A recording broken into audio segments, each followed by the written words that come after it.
Hi, Roddy. This is Mark the Rambling Toffee. I'm finally back. I wanted to do this, get back on the podcast, as soon as I possibly can.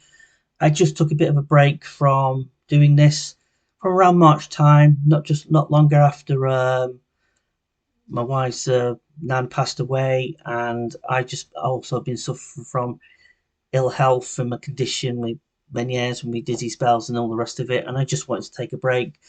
Um, from it for a period of time. But it's always been in the back of my mind to come back and to do the podcast again. I want to thank the support that I've had from a lot of listeners out there who've always give me great feedback, always enjoy my views, my opinions of everything that is Everton Football Club, and I do appreciate it. I know, especially at the game, people around me who I sit with, they're always asking, when you're doing your next podcast? So I said I'll be doing that at the end of the season, which is now at the end of the season. So for me, it's great to be back, and it's going to be an exciting summer, which I'll get more into in a moment.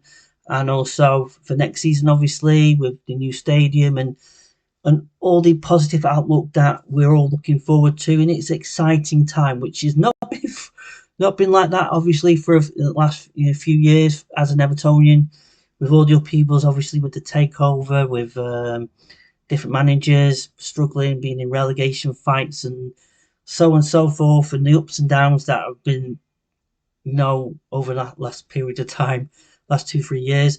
And for me personally, that's why another reason why I probably took a break, because I just needed to, in my own mind, that we were safe in the Premier League. There was no points deduction. David Moyes has come in and obviously done a really good job, which I'll get into because I'm going to do obviously the review of the season, and obviously going into the summer, into next season, and what my expectation would be, and what I hope will be an even better season next season, for us, and hopefully we can improve and keep on improving and get the right players in. But I'll come to that later on in the podcast. But yes, I'm back. So yes, it's been for me a very eventful season, which in the end became a very enjoyable end to the season. Um, and we can, the sun was always shining, and the players were performing, and we can get excited obviously for next season. But the beginning, obviously, with the previous manager Sean Dyche in charge, with the takeover obviously not completed, and the ups and downs of obviously that with 777. Remember then, when that was dragging on, we then have other groups were interested, and then obviously the Freakins came in back in. They dropped out and then came back in, and well, in December last year they took over the football club, and off the field, in that sense, there was a relief from my mind that professional people are taking over. They've invested a lot of money into the club. They've sorted the debt out that we had, and started to remortgage the club in a way. Started to even remortgage the stadium, your new stadium, and started to. I can just start to feel that we are moving forward finally. Right people are in, are going to do a really, really good job.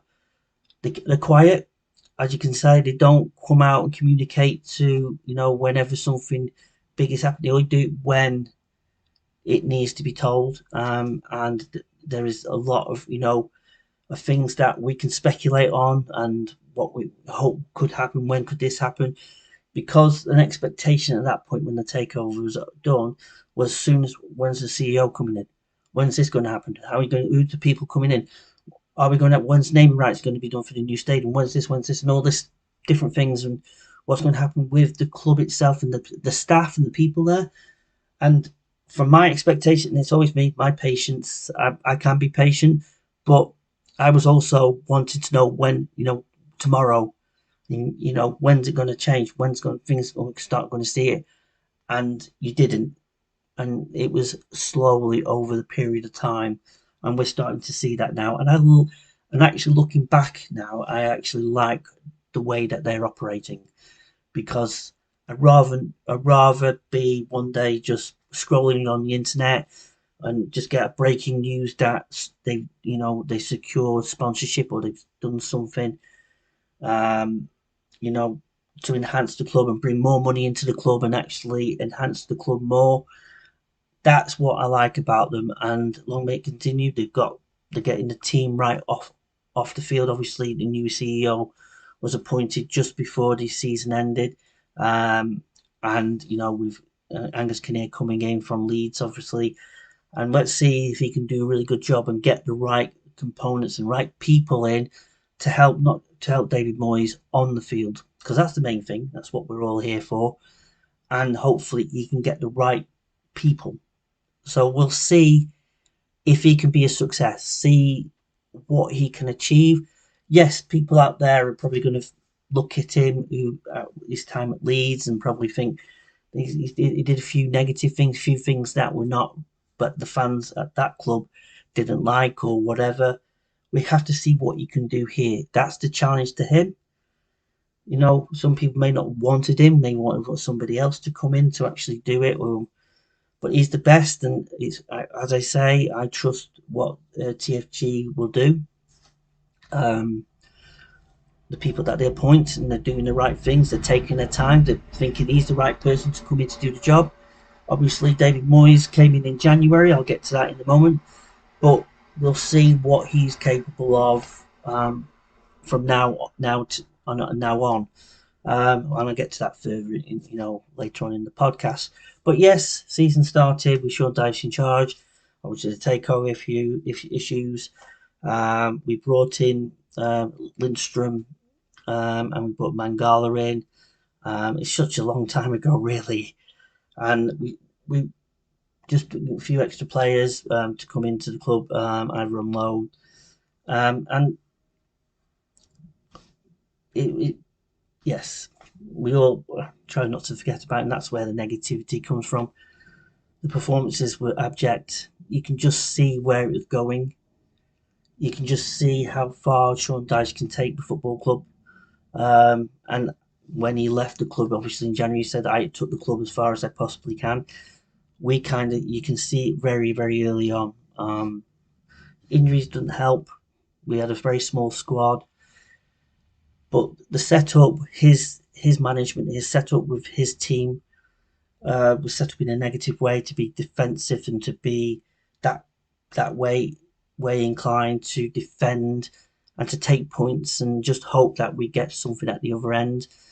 And it was a very negative, and it's also his mindset and his mentality was to be, um, you know, to be safe and to be not in a relegation scrap. His mindset, he looked at the team, and this is his attitude, I think, at this point in time, and through that period of the latter part of 2024, is that his mentality was that we're a relegation club. The players that we have are not good enough. That they are struggling for a reason. They're not good enough players, and whatever I'm putting and asking them to do is not working. And they're not good enough. They can't adapt or change or to play a certain way or to play that way, and it's not working anymore. What we saw from the previous season was it worked for a period of time. It worked in periods, and but it's only so far you can take it. And from my perspective, and probably from everybody out there who listening to this podcast and watching Everton at that period of time, was it was same old, same old. He wasn't proactive in substitutes. He wasn't changing it. He didn't try to adapt. He didn't think, let's try and be a little bit more attack minded. He didn't. He just was set in his way, so much so that what he felt was doing was the right thing he was doing, but he just felt that the players that he's got were not good enough for those tactics and that formation and the way. And he came across and saying he was baffled why it's not working when it was working in periods the season before. But you can look and say the defensive side of it was always okay, but the problem is the midfield and the attacking side of it wasn't. and as I go on into when David Moyes come in, you can see, yes, it wasn't the players why things weren't working at that period of time. It was the manager and the way that the manager was and his attitude and the way he came across. And he came across not just, you know, in interviews in public and the way that he spoke about you know, the team and spoke about the fans. He didn't have a rapport with us. I never was um, taken by him. I didn't care about, thinking that he's my manager, that I want him at my football club. I want him to be here. I can see that he's good enough to be Everton manager. And he's a stopgap, basically. He came in to do a job, and he did his job. Simple as that. He did his job, but he took it as far as it took. And sadly, because we were in a takeover situation, the club, the previous ownership, and the previous regime couldn't pull the trigger earlier. And that's why, obviously, we all were in a panic thinking that we're going to get relegated this season if we don't make that change.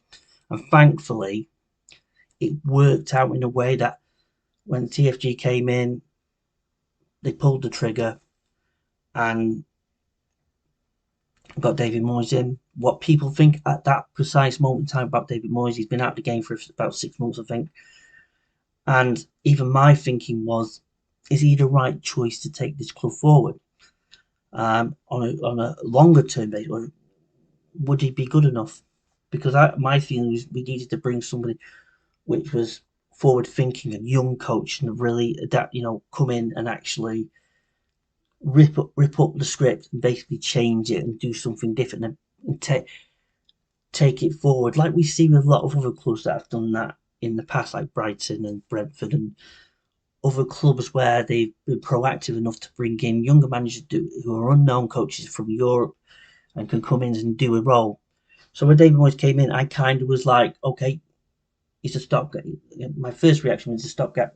But when I saw the contract, I thought, okay, it's a short-term contract to settle things down, get things sorted, get us in a position that we are not struggling in a relegation fight last season, and get us in that position and be better, basically, and just get the results. That's the main thing. Him to come in and then be part of the structure. Obviously, Kevin Felwell has left it, leaving his role, and they're going to have a new setup, recruitment setup, uh, led by, as I mentioned, Angus Kinnear come in, and David Moyes and other people coming into the club, looking at recruiting better new players, whoever it may be. We'll find out. That's something I'll get into a little bit later.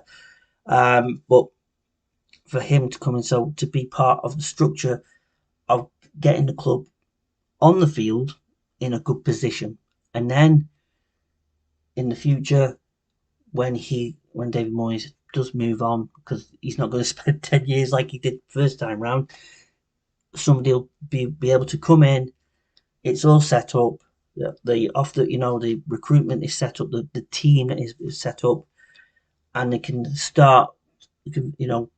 Get moving it forward and getting us into the next step, which I'll get into in a bit. But David Moyes came in.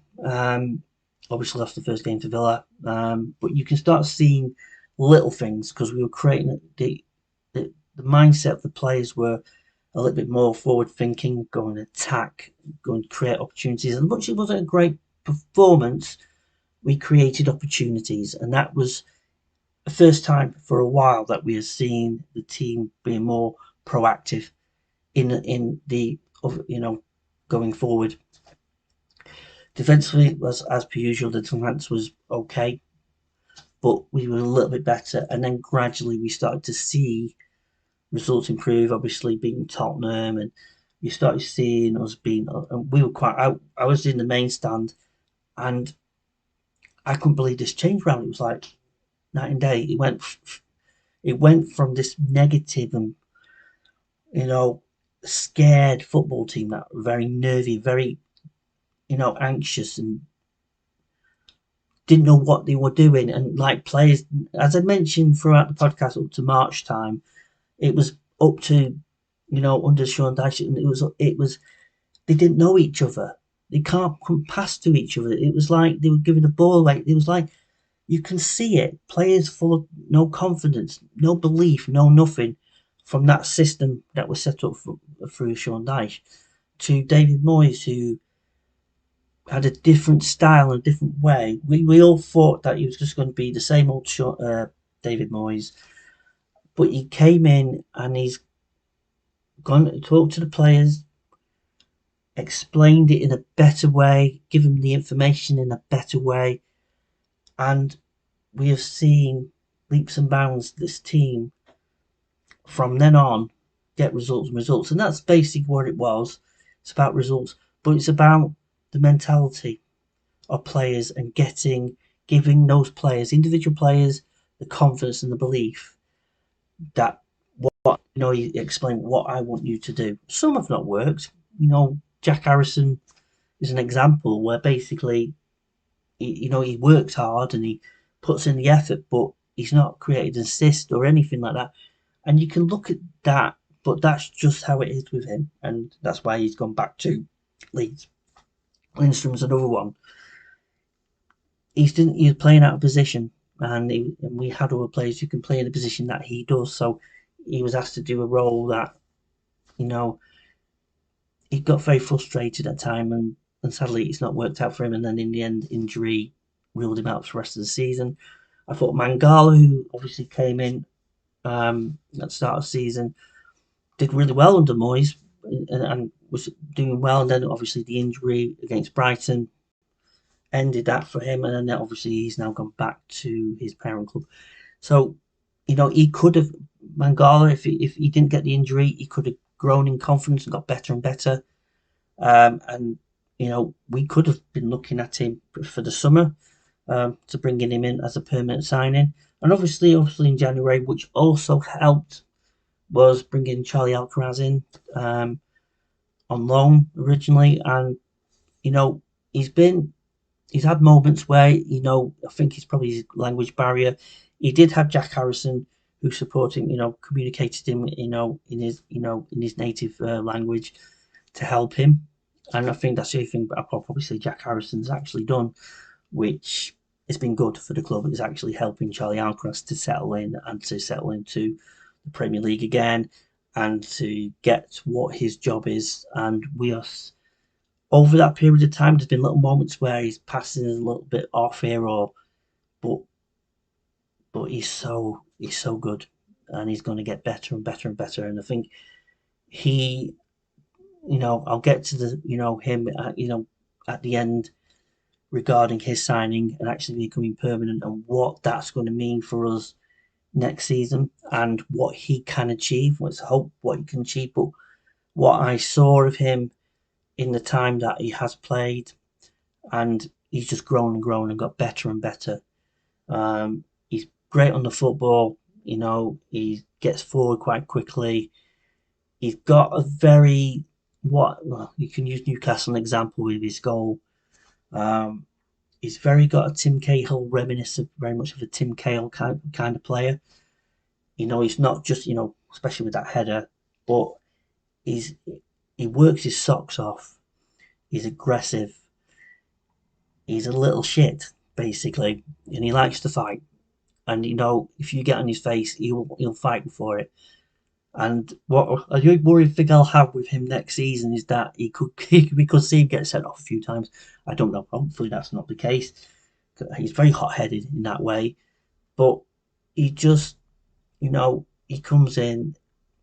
I mean, in that Newcastle game as an example of this, he was coming from nowhere, and he's got the right pass. Just getting the passes right to Beto, because I noticed in games like the Palace game, as an example, when Beto got the first goal, is they've got some sort of, good communication going on between the two of them, because it's just getting right passes to him, which has helped Beto when, he has scored or getting into positions opportunities. So he's a great signing. I'll get more into, what I would hope to at the end, near the end of this podcast as well, and what the future holds. But yeah, Charlie, you know, really changed things. I would like to see more of him, but I can understand what David Moyes is doing. I can understand that they still have a bit of doubt on him. He's still very young. He still makes prone to errors, and he's still positionally and all the rest of it. He's still got a lot of work to do, but he's 22. He's very young. He's got plenty of time to get better and better and get used to the Premier League and hit the ground running, which we're going to have now with him. He's going to have a good summer, come back, and he's hopefully, he will be able to hit the ground running, and we will start seeing the best of him. And because of the deal that is 2 years with an option for a third year, that if he hits the ground running, plays really well, our main player for the team doesn't get injured, doesn't have any issues in that sense, they can renegotiate his contract, increase it, do what they like, and actually, be here longer. From what I'm hearing today, that from his point of view as a player, he wants to play Champions League. He wants to be in a higher level. We have to match that. And that's where we'll get on to in a minute, the summer.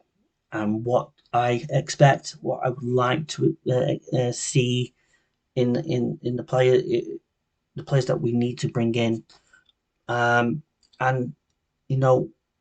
where we want to be next season, where I want to see us as we go into the new stadium as well.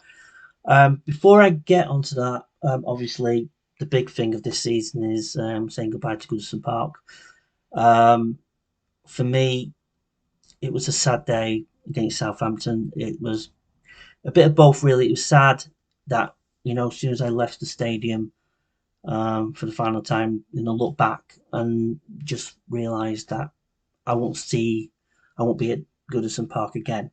I know the women are taking over the ground, which is great, and it's fantastic for the women's team, and it means that more fans can go, who may have not had an opportunity to go to Goodison in its time in the men's side of things, an opportunity to go and watch the women's game at Goodison, be able to sit and be able to get be there and experience that. But for me, I don't live in Liverpool, and I just don't think I'll get that time to go and see the women's game. It's a cost enough going into the new stadium as a season ticket holder. So yes, for me, it's my last time, and everything about that day was poignant in so many ways. I think in a few times I got very emotional, a few tears, especially with the violinist in the celebrations after the game. The violinist really did hit me really hard, I think. And what was my mind always thinking about, and I said this to people around me who I'm going to see one or two because they come to the same West Stand that I'm going to be in. But a lot of us I'm not going to see again. But one of the things is my granddad. And my granddad got me to be an Evertonian. He's a big blue. Passed away in 1990 when I was only 14. But he took me to games before he passed away. And he told me the history, told me about the great players that Everton had in that history, going to Goodison Park and all the people that he's met and players that he's met outside the ground. And he was always told wonderful stories, and typical Irish man, just loved telling stories about everything that is Everton Football Club. The players like the great he was at the time when Harvey Ball and Kendall, Latchford. I can go on. The Golden Vision, Alex Young, and many others. And it was just he was so passionate about Everton, so passionate about the teams, so passionate about the players, and just wanting us to be successful. And his best time, obviously, before he died in 1990, but was obviously the 80s team, and the great 85, 85, and 87, and the players, and he just that seeing that passion and drive and belief in him, and that enthusiasm and excitement every time he was going to games, because he said, I've been in the Gladys, I've been in the Bullens, I've been in the park. I've been in the main stand. I've been in all over Goodison Park. I've been sitting, standing, and I just loved, speaking to all the people that he met over the years in the stands, and but the memories of the games that he went to, the memories that he picked up and he got, and just to explain it to me, made me a blue from a very very early age, and you know, so whenever I go now and have been, it was it was always a joy, and as much as we struggled for the last 2 3 seasons, going to Goodison was always a joy for me. Whatever happened on the pitch, yes, it wasn't the most exciting, wasn't the most fun time to be an Evertonian, but actually going there, seeing the people that you always got to speak to and became your best friends, and always asking how you are, and always talking about your families and everything else. And it just, that was what it was. We are a family, and the people around me in the main stand, we were family in the end. Stuart, the lady who I forgot, I wish I knew what her name was, always goes for a good chat with her, and she always gives you a big hug when I came in, and she says, "How are you doing?" And we always talk about families and everything. And that's what makes Everton unique and special, is that we're not just a community, we're a family. And that's what I'm going to miss most about Goodison. And I know for a fact that as soon as we go to Dickinson Hill Stadium, that we're going to build new families with new people around where we sit. We're going to build that community wherever you're sitting, and that'll just continue on for as long as that stadium's there, until we build a new stadium, because we built all the stadiums in Liverpool. So we want, you never know what where that'll be. That'll probably be when I'm long gone. But yeah, that's just my thoughts about Goodison. My memories were always, you know, more of the time. The Crystal Palace game, the Bournemouth game, just for atmosphere. I know they were relegation related, but they were two that, when I look back, Goodison, a memory that I got the most out of, and the feeling that I have of adulation after those results. I know it was to stay in the Premier League. I'd rather be talking about a memory, that me being there and seeing us winning silverware, or winning, doing well enough that, you know that's what I was hoping to get for, but that's the memories I have. I mean, there's one that always pulls out, is the Duncan Ferguson goal against Manchester United. I was there, I was in the Gladys Street. That was a memory in itself. But that was, a different time. And there was a hope at that point in time that we were going to go in a direction, hopefully to start, competing for honours again. But obviously it never happened. And I'm hopeful, moving into the new stadium, that we will start to see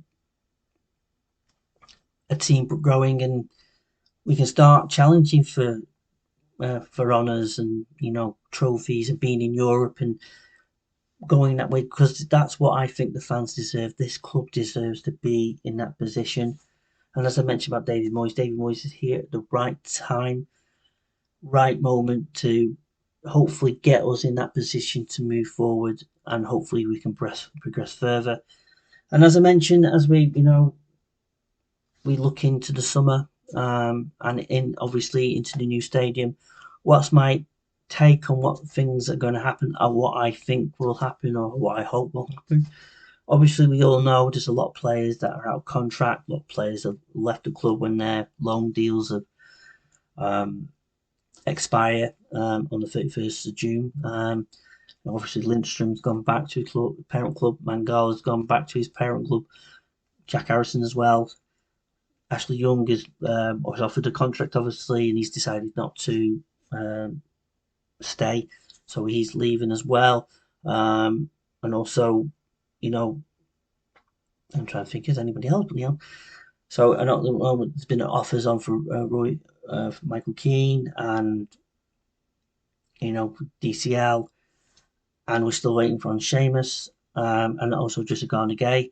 From what I've heard on the grapevine out there, from the bubble, if you listen to the Bulls view, and it looks like he could be signing a 2-year contract. So because his contract was obviously up, so hopefully he'll be with us for another 2 seasons. Because obviously he's our player of the season last season. He was absolutely fantastic for a 35-year-old to just play at that level, to someone who'd probably be 25, playing like 10 years younger than they are, to put performances week in, week out, and consistently doing that. It'll be a good sign. Yes, it's a risk, because it's 2 years, because I was thinking more a year, but we can see how he goes. If he can keep on going the way he is, then he deserves that second year. But we need stability in that midfield, Obviously, as I mentioned with Charlie Alcaraz signing, which is good for the midfield. You got James Garner, which I still think he's still got a lot to prove. Basically, he's got little moments here and there when he right passes that, but he's not really had a great season personally. I know a lot of fans like him. I like him, and I want him to succeed like anybody else would.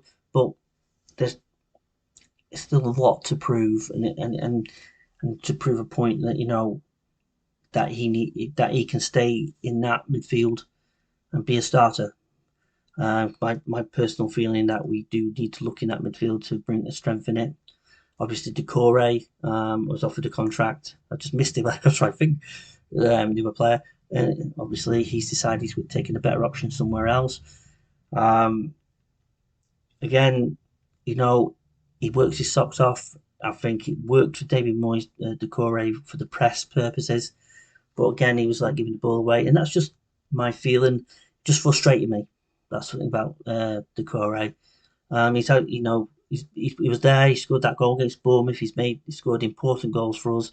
And I'm not going to give that away. I wish him well wherever he does go to. But I think we need to move on for him. And hopefully, Charlie Alcaraz is that player who will take on that mantle and get better and better, because the difference between those two is Charlie Alcaraz can control the football, basically, and actually pass and control the ball a lot better than what Decore did.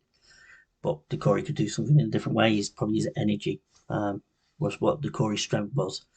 And typically through this podcast, I'm completely forgetting people. And what a season he's had. He's played really. He did really well this season, and he's contributed really well to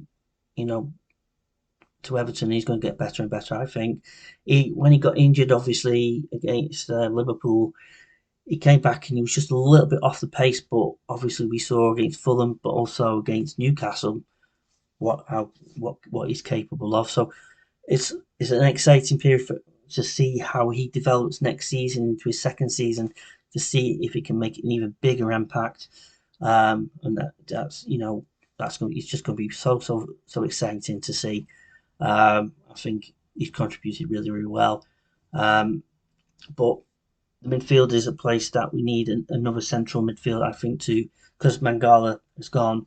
We need someone in that midfield who, we've got Alcaraz, obviously, but we need somebody who's got a bit of both. I always think of Ross Barkley as an example.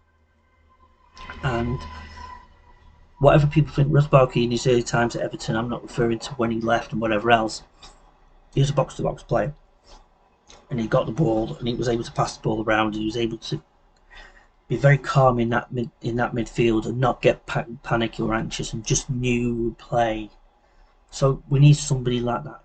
You can put the foot on the ball and actually be able to calm. A bit more experience, maybe. We'll have to see what happens in this window that we currently have at the moment before it shuts again until July, obviously for the World Club Cup, which is going on. So we'll have to see on that sense. But with players leaving, obviously, I think wingers we need pace. I think on your wingers like McNeil is a winger, yes, but he doesn't have that much pace. And his crossing is fantastic, and when you get him on a good game, we saw it, I think, against Fulham, and I think we saw it also against Forest. There's he still has something to show, but if his only asset is his left foot, his right foot, we all know he doesn't know how to use it. But if he just can be there for just crossing the ball in the box and just creating assists that way, and his left foot for taking free kicks or getting the positions to shoot, if that's the thing that he has, we need more. So, but also we need pace, because what I notice how slow in transition we are when we're on attack, and it breaks down, and we have to get reset and get back in transition to get more back into defensive shape. And sometimes players are trying to get back against teams who have got a lot of pace in there. So we need a mix of players that not just can get the foot on the ball, that can cross the ball, but we also need a bit of pace in there that can do, a mix of everything. And we need more of those players. And I mentioned, our defensive side of things. Everything is kind of settled, but now we have a situation, obviously, at left back, because James Coleman, obviously, we don't know what he's going to be doing. Is he going to sign as a player coach and be part time and just be sitting on the bench, or is he just going to be going to the more into the coaching side of it? We don't know. It's not been decided yet. It's not been put out there yet. What's happening on that? Patterson. No disrespect to Patterson. He's been given the opportunities when he has done, and he's just not performed well enough. In my mind, I don't think he's a Premier League player. And now we've actually gone, and with James Coleman won't be playing that position. We need to look at that position. I know at the moment we could probably put Jacob Bryan in that position when Tarkowski and Branthwaite are back. But obviously got injuries at the moment, but when they're back for the season, you can put him in there and keep him there, but you need backups. Michael Keane, for me personally, Michael Keane, if he's going to be like just sit on the bench and just be backup, would I give him another contract for another year? I've seen in games when he has played where he's made errors, and we've seen it, especially at the start of the season. And when he did come on, I think, I can't remember which game it was now, but he came on, and I think it was was it Man City? That was it, the Man City game, where he came on and just made errors, and he just out of position. He was just not.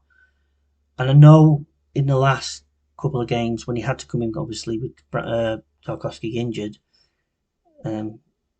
he's played all right. He's performed all right. But the question is, do I think he deserves another year contract?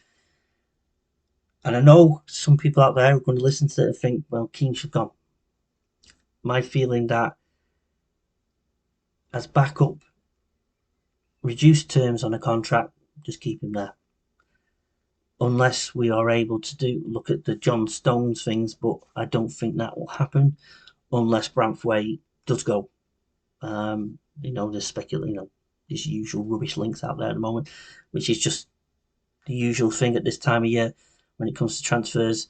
And Branthwaite's getting linked again to every bloody club under the sun.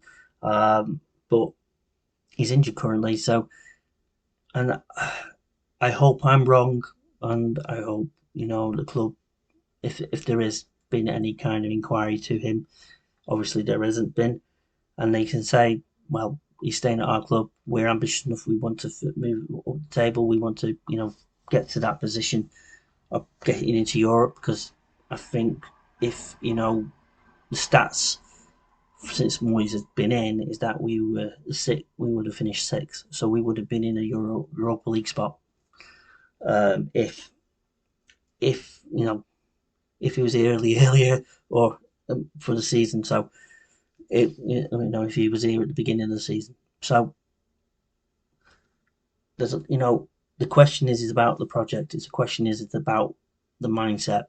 If David Moyes he's put it out there, he wants to progress, take this club back to where it belongs and where it should be, and that's his attitude and ambition to do so. Branthwaite will look at Everton and think, I'm staying here. I'm going to stay at a club that basically I'm happy at. He is happy at. And I want to, we're going to build a team around you. Tarkowski's not going to play forever. You're, in the future with Jake O'Brien as well. You've got all the potential, to be the next captain and take the club to the future. So my feeling on that, but with Michael Keane, if it's reduced terms, yes, keep him for another season. That's because there's nobody else out there. And, but he's the fourth choice, basically. He's going to sit there and, he's only going to get into the team if, a Jake O'Brien, Tarkowski, Branthwaite, if any of those players get injured. And basically, that's the only thing I have. If there was another opportunity out there for another centre-back who it'll be interesting to see because he has been offered a contract. If he just want to take it, then we'll have to look at another centre back. So, if buts and maybes really on that one. My personal view, I will just say this, is that my real feeling is that he should leave the club and he should go to Burnley if that was an offer out there. But he has, when he does, if he's just a backup and he's not going to play next season, but that's the question he has to ask himself. Does he want to be sitting on a bench or does he want to continue playing games? Because he's not going to get it. He's not going to get any first team games at Everton next season. So that's on him. Anyway, I could digress on that one. The striker situation, obviously, with DCL, he's been offered, obviously, new terms of a new contract. Again, there's nothing at this moment if he's accepted those terms. Again, his current contract ends on the 31st of June. 31st of June. So we'll see if he will take up the option. Do I want him to stay? I think with the performance of Beto, and this is just my view, he's got better. Obviously, got better. He's worked really, really hard. We've seen him improve a lot over the last few games. And he's scoring goals. I think he scored, 8 in the league, 8, 9, 10, I think, and he's a better goal scorer than DCL. DCL is better at holding up the ball, but what I've seen over the last few games is Beto getting better at doing that job as well, holding up and doing. But he's a different type of striker anyway, so it's getting a team of midfield, a team that be able to play to his strengths. That we are seeing that element of him. So I'm happy for Beto to stay on. I know there was rumours about Delap from Ipswich coming in. Obviously, he's going to Chelsea. But if we're keeping Beto, I think we need to look for another striker. I know David Moyes is probably does like Dominic Calvert-Lewin, but the question comes down to is Dominic Calvert-Lewin good enough for Everton? And is he better for whether he's going to another club? Does he feel he's at the end at Everton Football Club? Does he feel that he's not really that player anymore? And does he need to move on to actually, not in the Premier League, but maybe in Europe or somewhere else? I don't know. He's obviously wanted something more. Obviously, Newcastle were interested in, early in the season, but obviously it never materialised, and obviously, we gave him an offer as a contract, which he obviously must have turned down. But my personal view, and I digress a little bit off Dominic Calvert-Lewin, my personal view is that what I've seen as we got to the end of the season was he's very lacklustre. He was coming on later on as substitute appearances. I know he had a bit of an injury, and you can just see where his attitude lies. That he's not lying at Everton Football Club, and I think whatever the offer is probably less than what he's currently on. So I'm guessing, gonna guess, unless I'll be absolutely shocked, that he will be on his way when his contract ends, wherever, and he'll sign a new contract somewhere else, unless he has been given an offer. I don't know, an offer somewhere else. So for him, so yes, we'll be probably looking at a striker position um, in that instance. So that's another place to go in there. Chimiti, it looks like, I don't know if David Moyes is really happy on with Chimiti. I think he might go out on loan. And when he hasn't really given that many minutes to impress or to prove that he can sit on the bench next season or he can start games. And I think he'll be probably on loan. And so we'll have to see, being assessed on that one. It's probably already been assessed. So yeah, striker situation be looked at. I think as lead the midfield, obviously, as mentioned, we need looking at. I think if as I mentioned about Michael Keane, if we need another backup centre back. We need a right back. We need a left back to back up with Mikolenko. I think you're looking about probably five players currently, and then assessing more backup players as well. So you look about eight or nine players actually to come in. So you need players that are going to probably hit the ground running and actually start games next season. But the main thing I see is that the core of the squad is still the same. That when if we are struggling and trying to get players in, that we've got players that we can set a team up.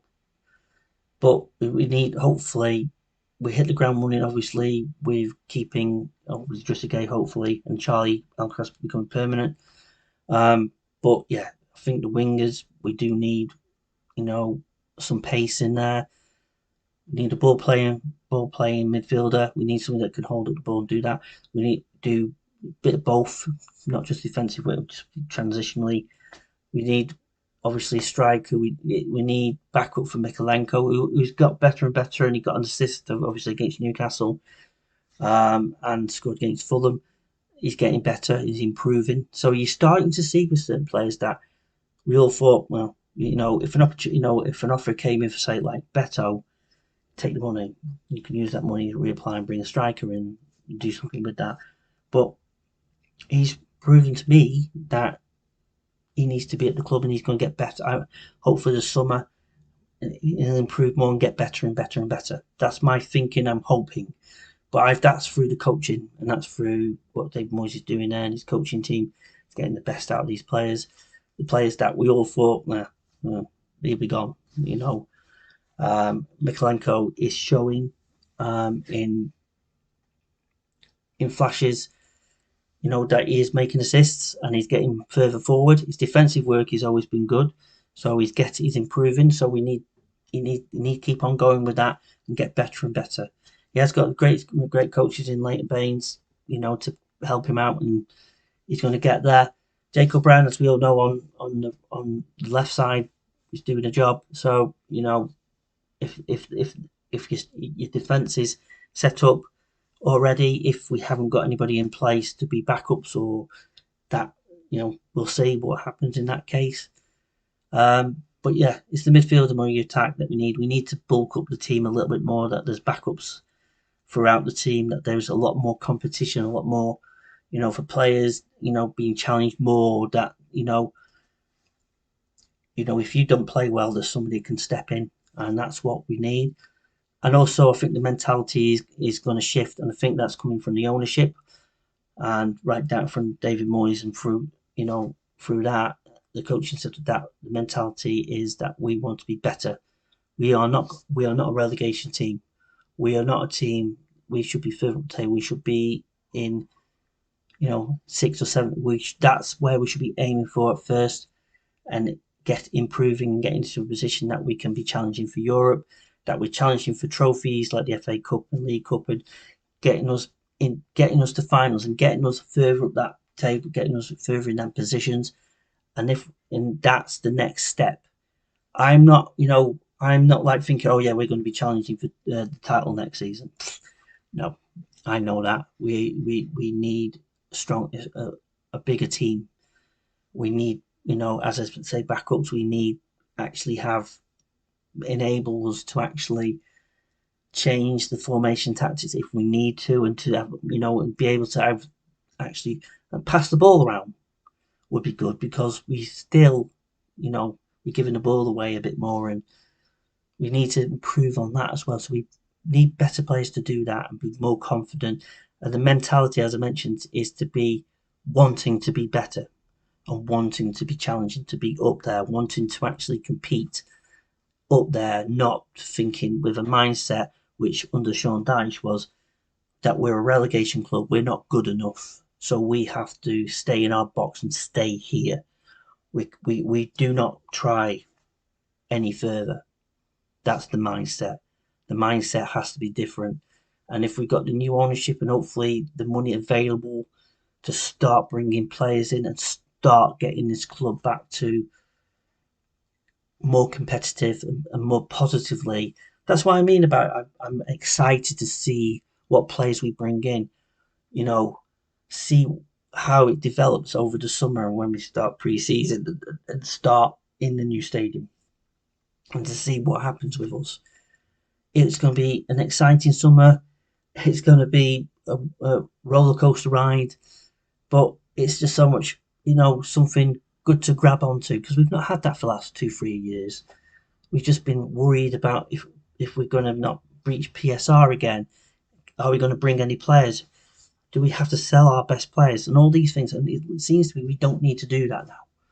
We're in a better position, and hopefully we'll see further down, that we can go into next season, firing on all cylinders. But it will take time, and I will have my patience to allow that to happen. But I've seen progression this season under David Moyes. Some of the players are not going to be there. Some will obviously still be there. We have new players, obviously. But you can see there is something to grab onto and say, yes, we can go somewhere with the team. We can go somewhere with these players. Let's see where it takes us. And that's the exciting thing. And if we can get some good players coming into all the positions, we'll see. I'm quite quietly optimistic that we will do well next season. A lot better than we ever have been. And, it's all plain sailing. We got the naming rights off the pitch with Hill Dickinson, as much as what trying to say that name or whatever, it doesn't really matter. I mean, as long as the money's coming in and it's enabling us to, be financially a lot stronger. And over time, we're going to have new sponsors and new things that are going to start coming in more and more. And that's just the beginning. So we'll see how it goes.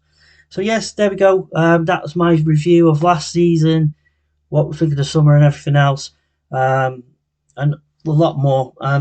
It's been absolutely fantastic to finally be back, finally be able to talk about Everton in a positive light and what the future is going to hold, and not feel all the negativity. And it's still out there with a lot of things, but all the negativity and that has been plagued over the last 2-3 seasons. We can now look forward to going into a new stadium and a newer team, exciting players, and seeing where we go. So on that note, thank you again for people who've been listening in the past. I'll be back hopefully next week for another podcast, hopefully some new signings maybe coming in. I just don't know, or anything else new that's out there. But yes, I'll be back hopefully next Monday. Just murmuring on about anything else that's going on at Everton Football Club at that moment in time. But on that note, this is Mark, the Rambling Toffee, signing out, and I'll speak to you again soon. Take care. Bye-bye.